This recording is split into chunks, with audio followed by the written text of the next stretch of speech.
कहा कि इसमें आंख बंद करके जो आंतरिक साधना है, जो संत मत की साधना है, उसको करो। संत मत की साधना क्या है? बाहर की पूजा नहीं, अंदर की पूजा। बाहर मुखी नहीं होना, अंतर्मुखी होना है। जैसे आंख से कम देखना, मुंह से कम बोलना, कान से कम सुनना। मतलब हमारे अंदर 5 कर्म इंद्रियां हैं और 5 ज्ञान इंद्रियां हैं। इस सभी इंद्रियाओं को दमन करना ही साधना है। 9 इंद्रियाओं को अपने बस में करना ही साधना है। तो जो महापुरुषों ने साधना किया, उन्होंने अपनी इंद्रियाओं को दमन किया, 10 इंद्रियाओं को अपने कब्जे में किया।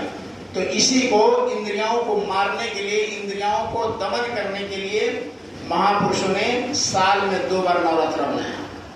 एक चैत नवरात्र होता है और एक शरद नवरात्र। तो ये शरद नवरात्र आपके 3 तारीख से 12 तारीख तक होगा।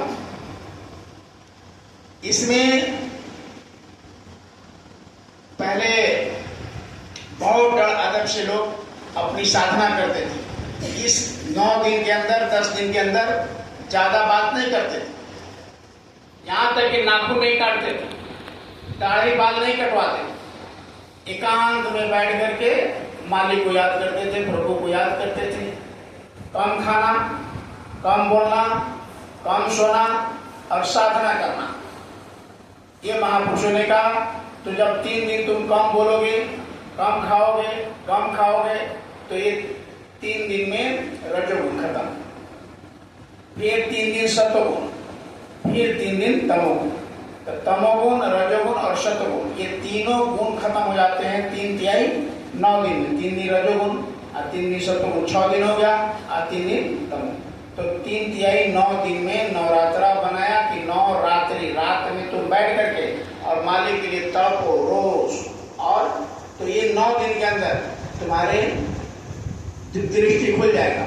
9 दिन के अंदर अगर इंद्रियाओं को दमन किया तो मालिक की कृपा होगा। तो 3 दिन में ये समाप्त करेंगे अपने गुण को। और जैसे 9 दिन समाप्त हो जाएगा तो 10वें दिन क्या मनाते हैं लोग? दशहरा। दशहरा का मतलब 10 को हरा दिया। 10 इंद्रियां जो है, आंख, कान, मुख, नाक, ये सब को हरा दिया। अब हम पर, हमारे मन पर कोई दबाव नहीं होगा। अब हम मन को जो कहेंगे सो करेगा। अभी क्या है? मन किया खाओ, मन किया सो जाओ, मन किया चलो, मन किया बैठ गए, मन किया जो मन में आया सो करते हैं। तो गुरु महाराज ने कहा कि मन के कहे करो मत कोई, अब गुरु कहे करो सब कोई। जो गुरु का हुक्म हो, जो गुरु का आदेश हो, वो जो गुरु का यानी आज्ञा हो, आदेश हो, उसको करना ही गुरु भक्ति है और शिष्य का यही कर्तव्य है।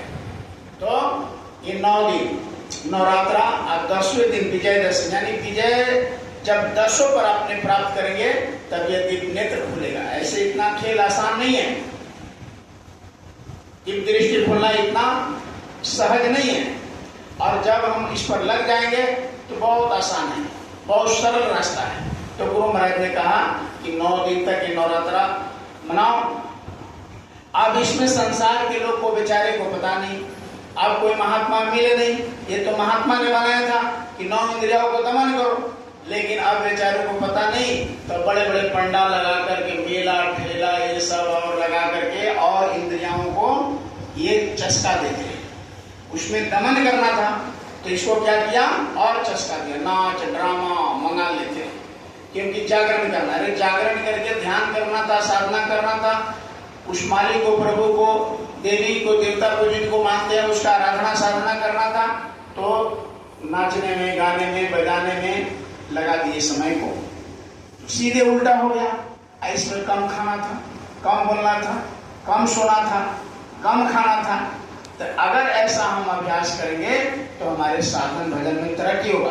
क्योंकि ये साधना आंतरिक साधना, अंदर का मार्ग है, बाहर से नहीं। बाहर रोज खाते हैं, रोज पीते हैं, रोज देखते हैं, रोज ये दिस दैट, तो उसको कम करके और 9 दिन में थोड़ा सा अपने साधना, अपने अंदर मुखी रहे। ज्यादा किसी से बात नहीं की, ज्यादा किसी लोगों से नहीं मिले, तो इसीलिए कहा कि बैठा दो इस घड़ा को। इसको घड़ा कहा महापुरुषों ने, शरीर को क्या कहा? घड़ा का। कोई चुनरी का, कोई मिट्टी का है। गुरु महाराज ने इस शरीर को क्या कहा? किराए का मकान का। तो जो नवरात्रा बनाया उन्होंने इसको मिट्टी का कहा कि इस घड़े को, मिट्टी के घड़े को एक जगह स्थिर करो। तन स्थिर, मन स्थिर, सुरत निरत थिर हुए।